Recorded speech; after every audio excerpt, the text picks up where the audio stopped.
Picture this with me. You are just inside the Church of the Holy Sepulchre in Jerusalem. It is Holy Saturday, the day before Easter. The church is packed with believers from many countries. They stand shoulder to shoulder, hoping to see a real miracle. Under the great dome sits the Aedicule, a small stone shrine over the tomb of Jesus. People say this is the very spot of the resurrection. A chant rises all around you. We are the Christians. We have been Christians for centuries, and we shall be forever and ever. Amen. Drums start up. The drummers sit on the shoulders of others who dance hard around the crowd. Then everything goes quiet. Israeli police push through the people. They escort the Orthodox Patriarch of Jerusalem to the Aedicule. At the tomb, officers search him for anything that can burn. No matches, no lighters, not even a piece of flint. The shrine has already been checked. Its doors were sealed with wax. The Patriarch is handed 2 candles. The doors are unsealed. He goes inside and prays. He asks the Lord to light the candles as a sign of God's power and presence for the whole world. Will it happen? A few moments pass. A faint glow shows through the small stone chamber. The doors open. The Patriarch steps out, holding 2 bright candles in the dark. People say the fire did not come from human hands. They call it holy fire. Some say the flame feels cool to the touch. Unlit oil lamps around the church seem to flare on by themselves. A blue flame moves in different spots. Some in the crowd even say that their own candles lit on their own. Each person holds a bundle of 33 thin candles, and the flame spreads from person to person until the church shines. Is this a miracle? A hoax? Or something else? Let's talk about it on the Parsonage Files. This is the Parsonage Files, a podcast uncovering the strange, surprising, and sometimes unbelievable stories of faith you won't hear on Sunday morning. Now, here are the hosts, Rick and Rob Burke.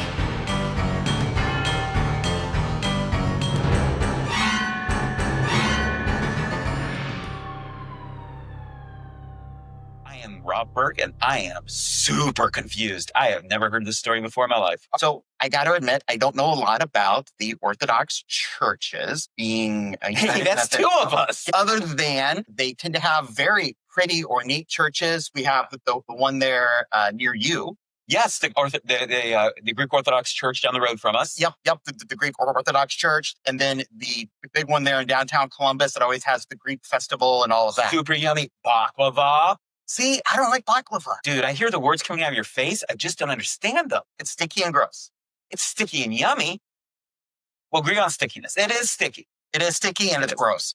It is, but it is not gross, and I will wrestle anyone over that. So now, just to clarify everything, do you understand how the Christian church works together? Like who all these people are? Do I look like someone that would understand how that works together? Can you do a quick explainer? Okay, we'll do a quick explainer here. I'll throw up a graphic. So basically, Christianity is broken into 3 brands. You have 2 big ones and the ancient ones, which are the Roman Catholic and the Eastern Orthodox. And at one point, those 2 were one church. So if you go through the first 3-4 centuries of Christianity, all of the counts, like the Council of Nicaea and all of that stuff, where the orthodoxy of the church was decided, it was one church. And then, just as the Roman Empire began to break up and broke into a western half and an eastern half, the same thing happened with the Christian church. Oh, that makes sense. That makes sense. And so the eastern half became the Eastern Orthodox Church, and the western half became the Roman Catholic Church.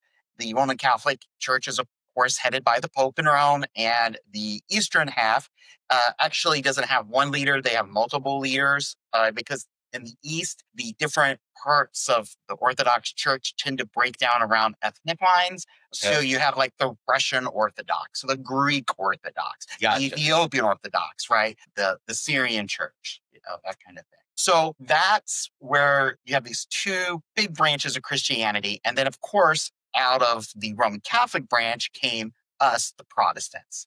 But that was 1,000 years. And then where the problem would lay, I would suppose, is three branches, three people, groups doing slightly different things, one set of holy sites that everyone wants Correct. to utilize. Now, it's important to remember that Protestants don't really play any role in, or a very small role when it comes to the religious sites in the Holy Land. And that's primarily because the Protestants tend not to be as concerned with relics and concerned with holy sites. We tend to be a little more introspective in faith.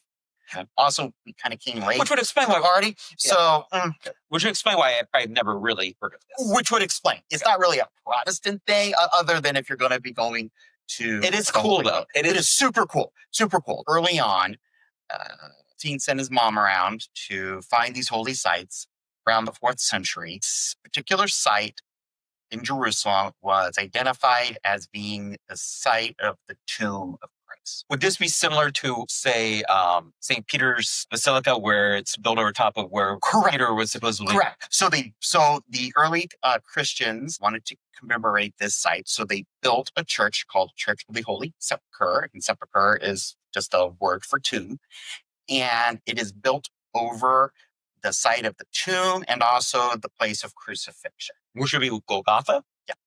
And it's on a hill. And now if you go to Jerusalem today, it's not on a hill, but at one point it was.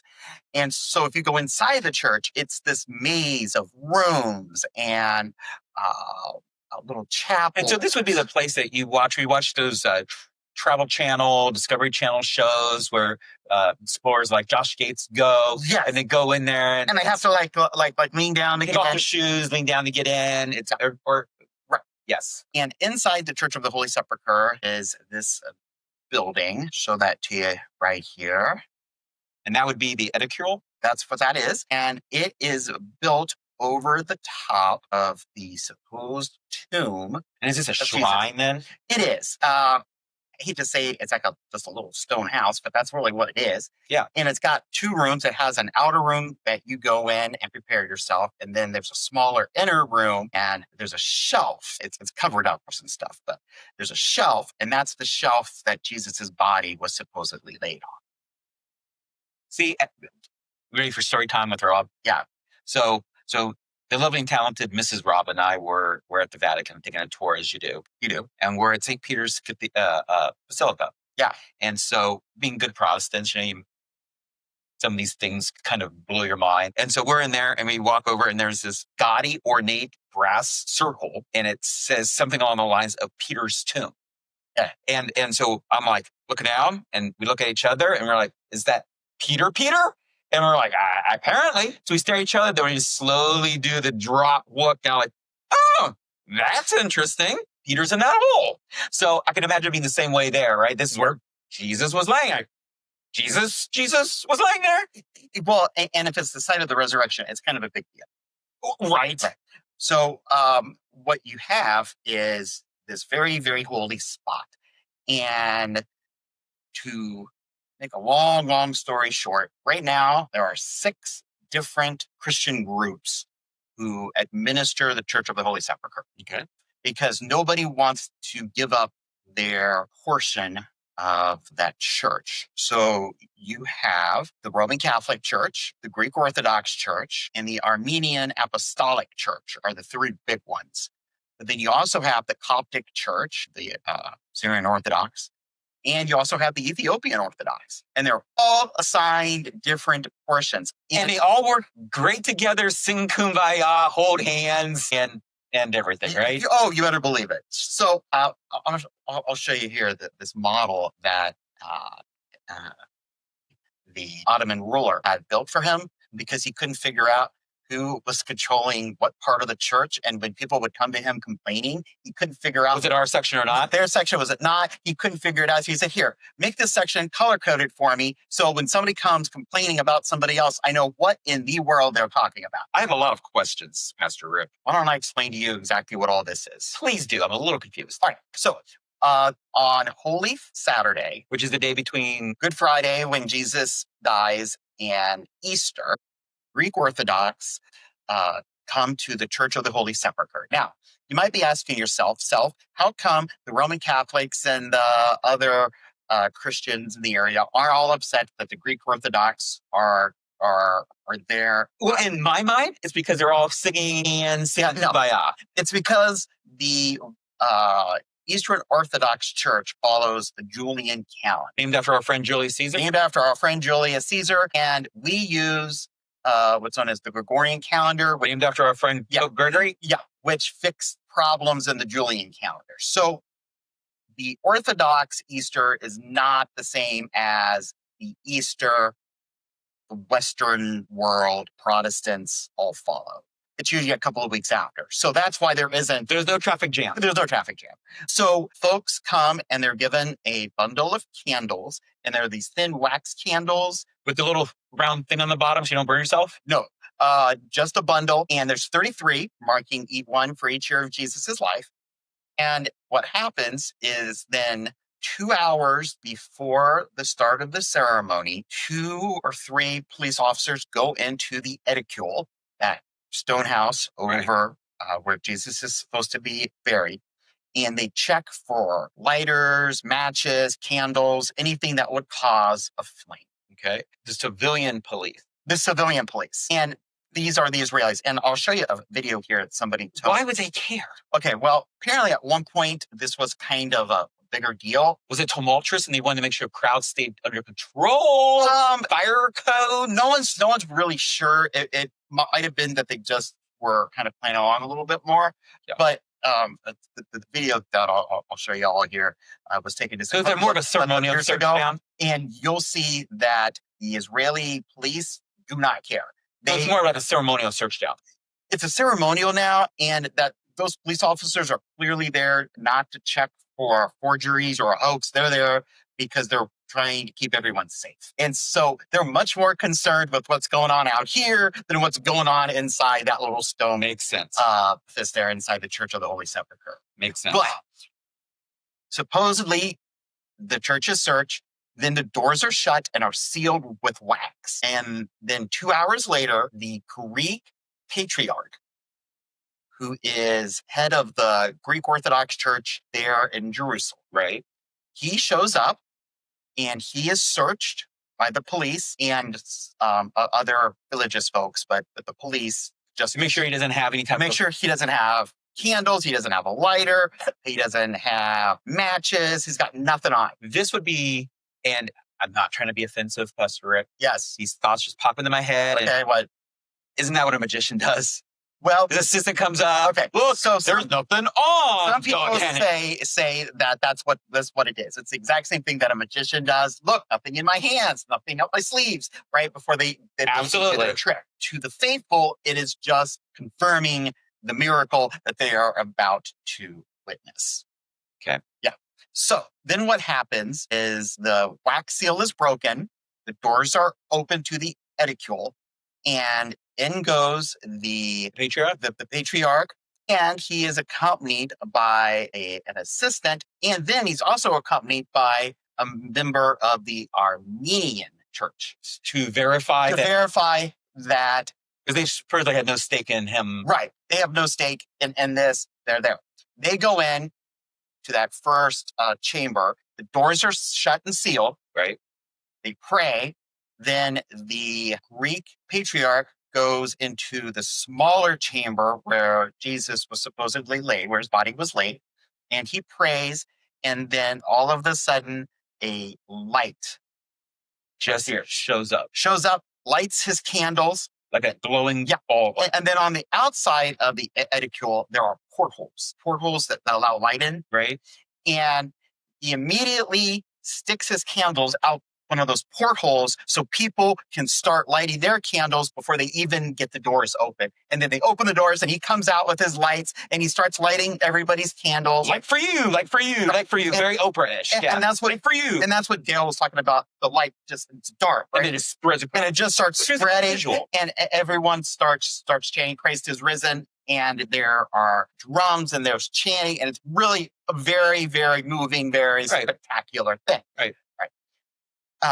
And supposedly it's a miracle. There are claims that the fire is special fire.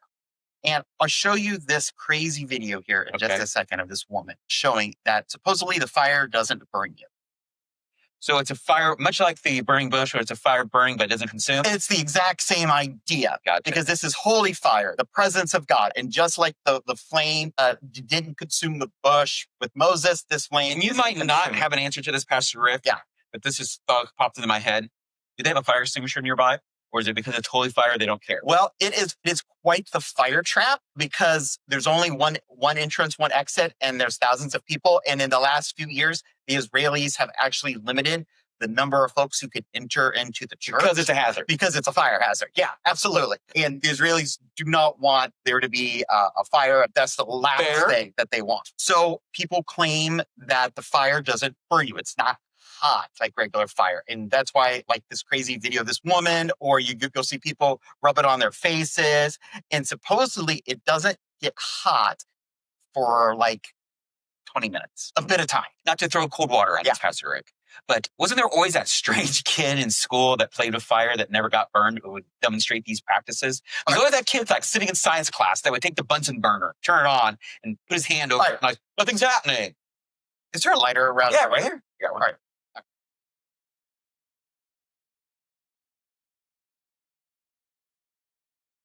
So you got a flame, right? Yes. For those just listening, there is indeed a flame. There is indeed a flame. And the flame is hot. This is just a regular flame that you use to light your grill with. Right. But I can take my hand and go like that. Yeah, no problem. Did that hurt? Not a bit.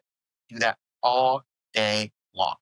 If you keep moving, it's not going to hurt. Much like walking across hot coals. Right.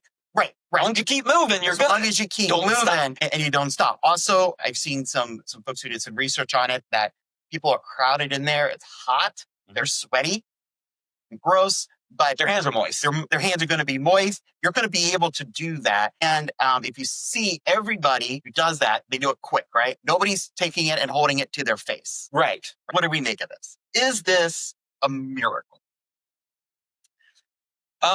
Okay, so much like the other topics we've had in the past, like the staircase from out there in Santa Fe that appeared, right? Kind of depends on how you define a miracle.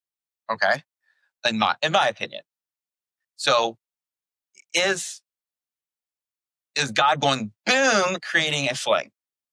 Probably not. I could point to a number of sources that, if you look up, that have claimed it to be a fraudulent. And fraudulent is, in my term, a harsh word for what's happening here.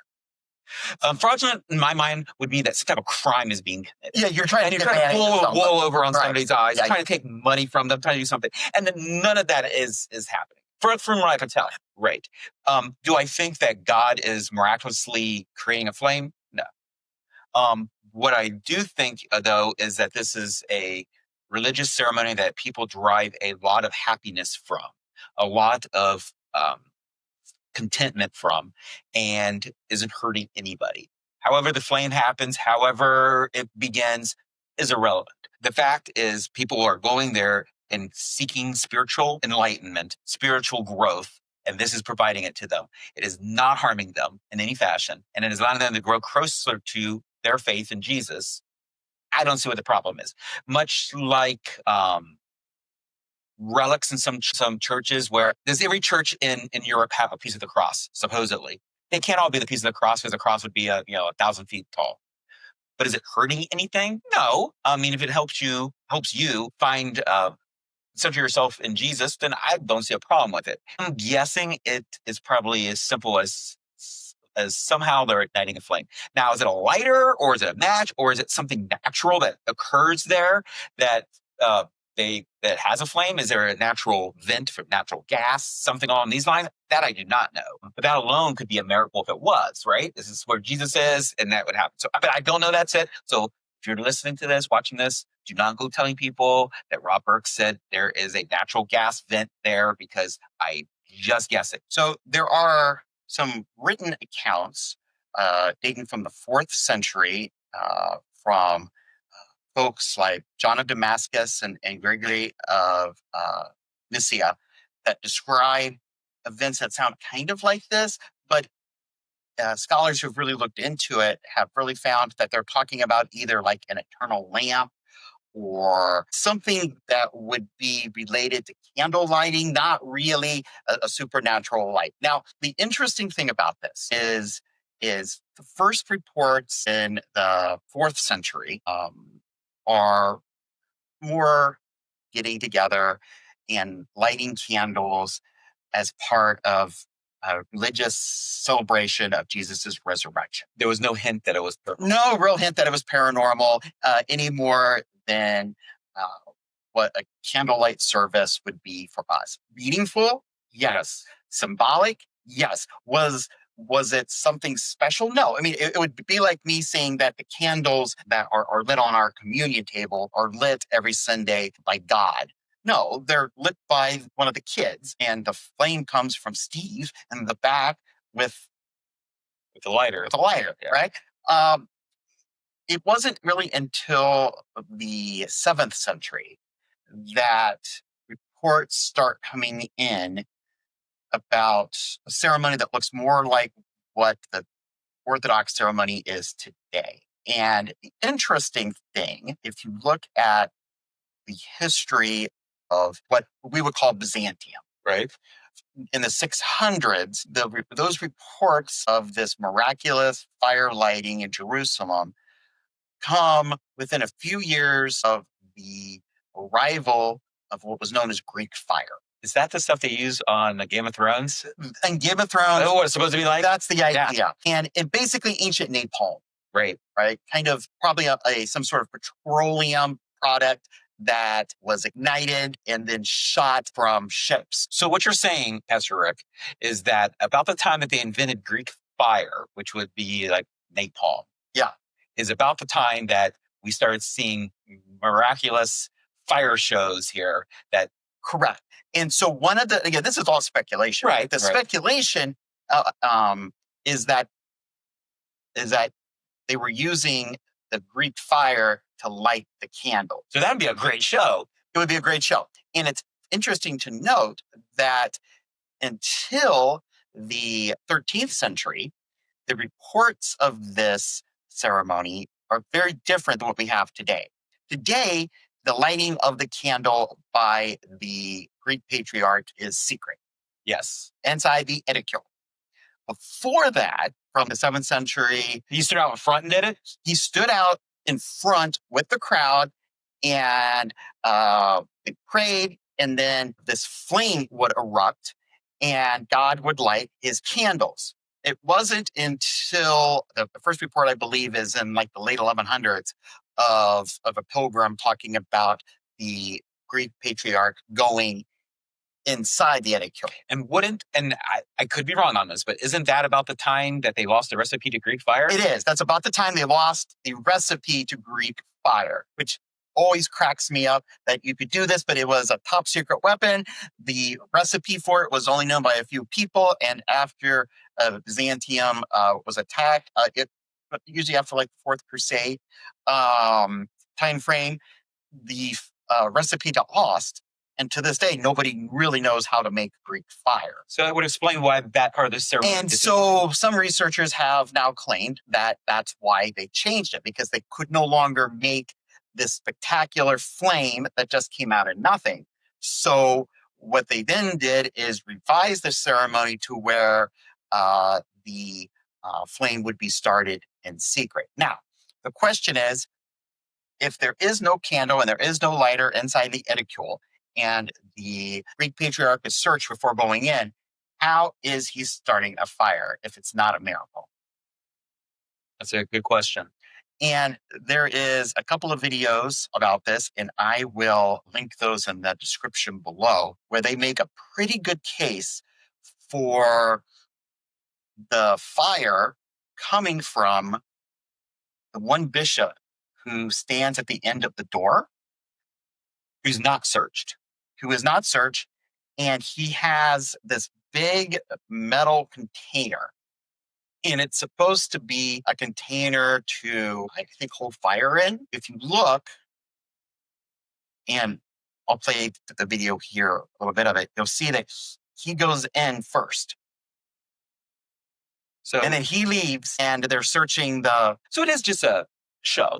yeah, and then the patriarch goes in, and to make this even more prominent, let me show you this video here. This is a clip of Armenian bishop, Right. or Armenian bishop who went in with the Greek patriarch during one of these ceremonies. The reporter asks him what happens, and he goes, "Well, he lights it." He lights his candles, and then there's a Greek Orthodox bishop behind him because they couldn't go in unescorted, right? And he starts arguing, "You can't say that. Don't say that. Erase that." So clearly, There's- the other groups of Christians Are in on this. know what's going Well, on, no, right? So because I'm thinking back to the episodes of Mythbusters that I've watched over the Right. years, and wasn't it like white phosphorus that could self-ignite when exposed to air? Yes, and that's one of the things that people have thought over the years, that it was phosphorus, but phosphorus wasn't invented until like the 17th century, or wasn't discovered. So it wouldn't explain the earlier. Right. So it wouldn't explain it earlier. The best idea is that it was Greek fire, and then when they couldn't do that anymore, then they went to this system, which was do it in private, and some sort of candle or something is snuck in. It is lit from that. It can't be anything too dramatic, because like a flint or something is It'd be quite noticeable. It'd be noticeable. So it's probably a candle, something along those lines. Now, people have said that they've seen like a blue light come down. There is a Greek Orthodox gentleman who's also a scientist. I actually know, I think he's Russian Orthodox. He's Russian. And he came up with an idea that it's plasma, which would explain that if it is plasma that's coming from God or what have you, it would explain why it's not hot, right? Because plasma isn't as hot as like a flame from combustion. But again, there's no scientific proof that there's some plasma ball coming out of the sky. Putting the plasma ball, and so that would be the same theory they always use for mystery lights. It's this mysterious plasma ball that comes down the Brown Mountain or Marfa, Texas, or wherever these mystery lights are. But no one's ever proven that there is such a thing, but that's always the explanation you're given is It must be, yeah. it's a plasma ball. And that's what So you you're seeing. explain an unknown with an unknown. Yeah. So that theory is not really suitable, I would guess. I hate to be, raining on people's parades, because I love, miracles and stories and such. But everything can be explained through, this is just an elaborate ceremony. Also, But can't you do that with most things in religion? well, And at some point, faith has to take over. it does. So yeah, Pastor Rick, how about communion? I didn't know we were going to wade into that, but Right. Now, for us, as United Methodists, we don't believe in transubstantiation. which is a word I cannot say. I'm so glad you said Yeah, that. which is the belief that during the Eucharist, the bread and the wine, in the case of the Roman Catholic Church, become the actual physical body and blood of Christ. We believe, though, that it does become the spiritual body of Christ and the spiritual blood of Christ. Okay. So while we don't believe that if you took the bread and the cup to a scientist and had it analyzed, that it would show anything other than bread and juice, we do believe that the presence of Christ is there, right? It's different than something transmuting. We don't Into actually human flesh. into actual human flesh and blood, but there is the spiritual presence of Christ. And so- is present. And so in that same vein, you would then be able to do that with this ceremony. It's not necessarily Correct. And I think from listening to a lot of Orthodox folks talk about this, it seems like that's how a lot of people view it. Is a flame from heaven falling? No. So, Pastor Rich, is the holy fire best understood as a miracle, a symbol, or a ritualized tradition? I'll go first. Yeah. I'm going to say a ritualized tradition. I'm going to agree. It's a tradition. I think it's done in good faith. And humans needed rituals in our lives. We do. And sometimes it helps if we have some sort of mystery in our life, even if deep down we know that maybe that mystery isn't all that we hope it would be, Because it's still fun. in my mind, spiritual meaning can coexist with skepticism and symbolic interpretations. And part of me even wants to lean towards what people sometimes say about people that experience like a poltergeist, Right? where something miraculous happened one time and it was really cool and people want to come see it, but it doesn't happen all the time. So then you end up having to Recreate it. And you don't always do a great job of telling people that this is a recreation of what it is. But it doesn't take away from the first time. But it doesn't take away from the first time. That could be, to give them the benefit of the doubt. I mean, clearly today, I would say it is not a miracle, but it is a ritual. It's important. It is a huge part of the celebration for a lot of Greek Orthodox. And as Dale alluded to, there is a gentleman, and I am not going to try to pronounce his name because I'm going to mess it up, but he's a journalist. He did a documentary on this topic and basically came to the conclusion that it was a hoax, and A pious hoax. but still a hoax. And he was taken to court. I didn't know you could do that. Yeah, for defamation. And he was acquitted. But that's how serious they take that in certain Eastern European countries. And I kind of see where they're coming from. It's like somebody taking And it's something away from. It is. And it's hard to understand some of that because coming from a Protestant background in the United States, we do see the world in a different way than people would say in the Greek Orthodox Church. We don't believe a thing. It makes life easier that way. Jesus could walk in the back door and knock you out, tap you on the shoulder. It's true. It is true. We'd be like, oh, but that's just a guy that looks like Jesus, right? Did I ever tell you about the time I saw Abraham Lincoln walking down the street Did not. with Starbucks? No, somehow you got to get this fit in there edited wise. I don't know how you edited sin, but this story has to stay. Okay. No, you saw Abraham Lincoln walking down the street. I did. Top hat and everything? And I was driving to a meeting in Whitehall there in Columbus, and I'm driving down East Broad Street, right there at the corner of East Broad and Hamilton. And I look over, and crossing the street is Abraham Lincoln with Full top hat? a full top hat with Tim Hortons cup. Not something you see every single day. It isn't. And Did you stop? I smiled at Mr. President. And As then, you do. I mean, he's a president. And then I drove on to my meeting there in Whitehall. And then about a month or two later, I was at something over at Whitehall, and I met the gentleman. He's a retired school teacher who does presentations, history presentations. As Abraham Lincoln. As Abraham Lincoln. And he was going to a school or something, and he had stopped at get coffee. Because I said, I think I saw, because he introduced himself and said he was an impersonator for, he did this. I believe the term is reenactor. Yeah, a reenactor. And I said, I think I saw you walking down the street. And he's like, yeah, you probably did. And, but part of you does not want that to have been him. Like, I really want it to be the apparition of Abraham Lincoln. You really do. And, so there's a lot of questions there. People see all kinds of weird things, right? All right, Rob, I have one final question for you. All right, hit me. Would you go to the Holy Fire in Jerusalem? Oh, in a second. If I had the opportunity to go to the Holy Land and see this, I would go. I agree. I think I would too. Super cool. And, one of the criticisms is, well, what's the chance that God works the same miracle the same day every single year? And while that does seem coincidental, how do we know God doesn't do that? Correct. How would we know? I don't know. God's God. God hasn't asked me when he shouldn't do anything. So I don't know. And honestly, we live in a world where there's such little mystery. Well, and that's it, right, Pastor Eric?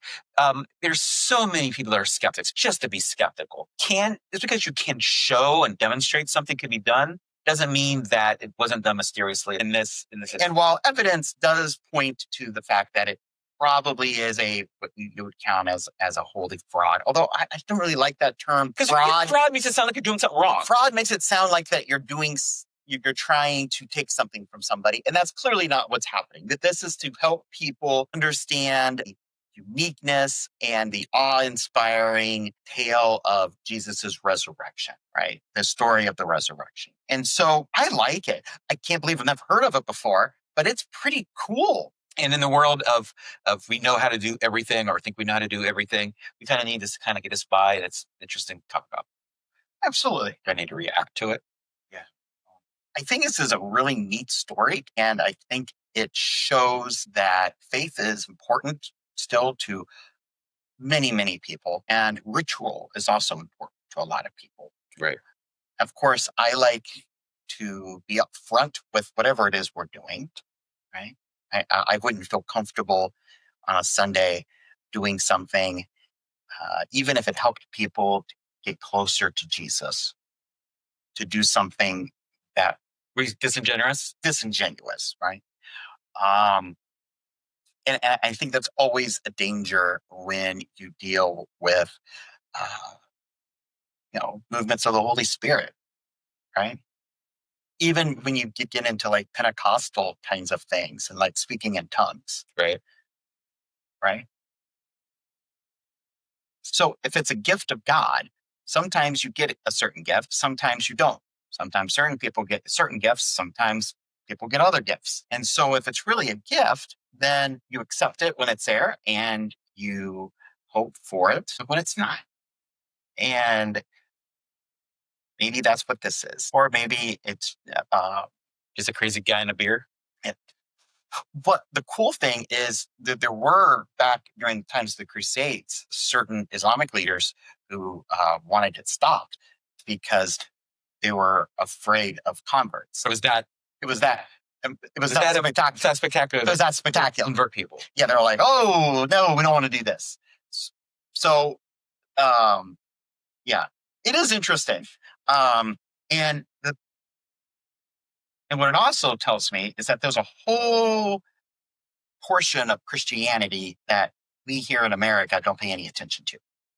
That's fair. Right? A whole portion of Christianity. And we often assume that all Christians believe just like we do. And that is not true. Right? They worship the same Jesus. They adhere to the same basic tenets of the Nicene Creed that we do, the same beliefs in Jesus, Father, Son, Holy Spirit, all that good stuff. Right. But their practices seem almost alien to us and ours to them. So anyway. So keep an open mind is what you're saying, Pastor Burke. Keep an open mind. Christianity is more than just the church you go to. On that note, thanks for listening, and I will see all of you later. If you are looking for a church, we would love to have you on Sunday mornings at Groveport United Methodist, 10:30 a.m., and you can even watch us online.